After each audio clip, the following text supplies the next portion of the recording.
আমরা নামলি কিন্তু ভালো হবে না, আপনার ভালো বলতে শিখতে আসেন।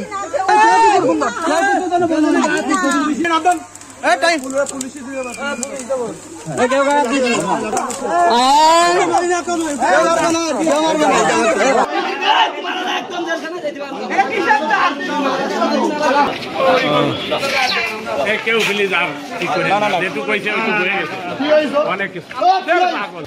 জোর করে নিয়ে আসতে গেছি, আমাদের উপরে আক্রমণ হয়ে গেছে।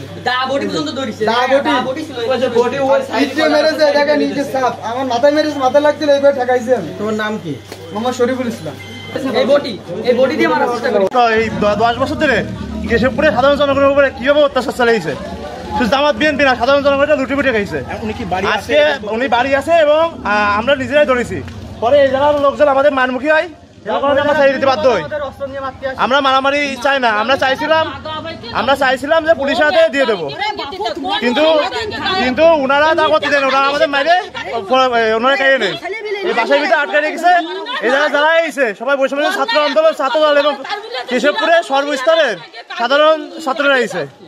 সবাই একটাই দাবি, উনারে আজকে অ্যারেস্ট করা লাগবে এবং আমরা আইনের আওতায় দিতে চাচ্ছি। হ্যাঁ, আমরা ধরতে পারছি। আমি নিজে আমার অবস্থা থেকে বুঝতে পারবেন, উনি খালের ভিতরে লাফ দিয়েছিল, আমি নিজে দৌড়ে আসছি।